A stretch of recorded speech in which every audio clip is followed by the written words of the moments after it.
Hello दोस्तों, आज हम अपने पहले टॉपिक पृष्ठ तनाव के बारे में जानेंगे। तो आइए बिना टाइम वेस्ट किए शुरू करते हैं। और ऐसे ही इंटरेस्टिंग टॉपिक पर वीडियो के लिए हमारे चैनल इम्प्रूव द नॉलेज को सब्सक्राइब जरूर करें। पृष्ठ तनाव किसी द्रव्य का वह विशेष गुण है जिसके कारण उनका मुक्त पृष्ठ एक खींची हुई प्रत्यास्थ झिल्ली की भांति व्यवहार करता है तथा कम से कम क्षेत्रफल घेरने का प्रयत्न करता है। द्रव्य के इस गुण को पृष्ठ तनाव कहते हैं। अर्थात किसी पात्र में जब द्रव्य को रखा जाता है तो द्रव्य की मुक्त सतह हमेशा कम से कम क्षेत्रफल रखने का प्रयास करती है। इसी कारण वह हमेशा तनी हुई रहती है। द्रव्य के इसी गुण को पृष्ठ तनाव कहते हैं।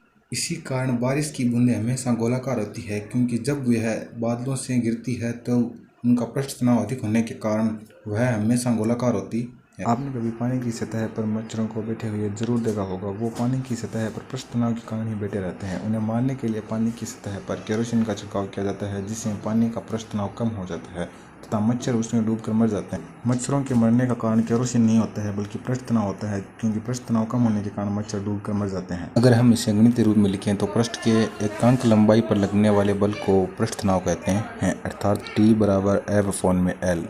जहाँ पर T है वो है पृष्ठ तनाव और F है वो एकांक लंबाई पर लगने वाला बल है, और L है वो जो द्रव्य की सतह पर काल्पनिक रेखा है उसकी लंबाई।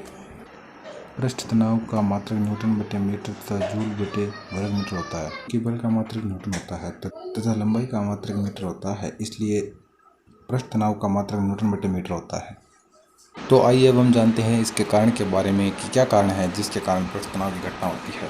तरल के अणुओं के बीच लगने वाले जो अंतराणु बल है वह सतह तनाव की इस घटना के लिए जिम्मेदार होता है। अंतराणु बल के कारण ही पृष्ठ तनाव की घटना होती है। अंतराणु बल से ही किसी द्रव्य की सतह तनी हुई रहती है। निश्चित आयतन में प्रत्येक अणु समान रूप से हर दिशा में खींचा जाता है, जिसके परिणाम स्वरूप तरल के भीतर के अणुओं पर शून्य बल लगता है, क्योंकि अंदर के अणु पर सभी दिशाओं में समान रूप से द्रव्य के द्वारा बल लगेगा, जिसके कारण वह उसको परिणामी बल शून्य होगा, जिसके परिणाम स्वरूप तरल के भीतर के अणुओं पर शून्य बल लगता है।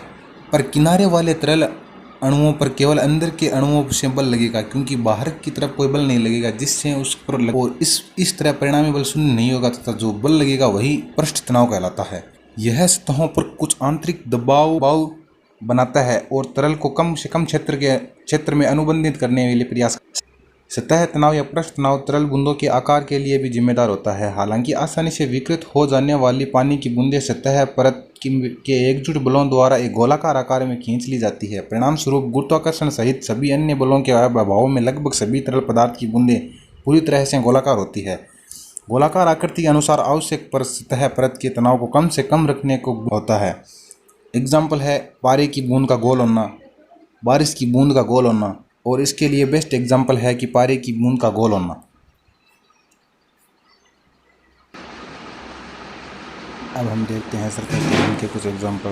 और पहला एग्जाम्पल है वो है बारिश की बूंदों में पेड़ के पत्तों पर बूंद का गोलाकार होना, तथा दूसरा एग्जाम्पल है वो है किसी एयर बबल्स का होना। एयर बबल और इन दोनों का कारण सेम ही है, वो है पृष्ठ तनाव। पृष्ठ तनाव के कारण ही बूंदें गोलाकार होती है।